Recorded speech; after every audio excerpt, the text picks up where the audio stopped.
মানুষ নিশ্চিন্তে নাক ডেকে ঘুমাচ্ছে, কিন্তু মানুষের সামনে অপেক্ষা করছে মাদাকুল মউত, মৃত্যুর ফেরেশতা।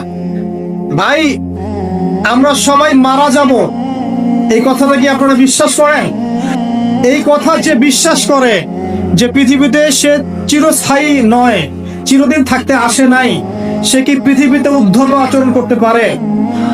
পাপ করলেও তো সে তওবা করে ফিরে আসবে, তাই নয় কি? এখন মানুষের চলাফেরা দেখলে কি মনে হয় যে মানুষ মারা যাবে কখন? আমাদের সবার সামনে মৌত অপেক্ষা করছে। এই যে আমরা এখানে যারা বসে আছি, আজকে থেকে হয়তো 50 বছর পর কেউ থাকবে না। হতে পারে না? হতে পারে না?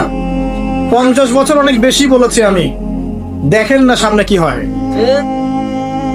100 বছর পর এখন পৃথিবীতে যারা বেঁচে আছে, এখন 100 বছর পর এর কেউ বেঁচে থাকবে না। প্রত্যেক 100 বছরে জেনারেশন চেঞ্জ হয়ে যায়, জানেন?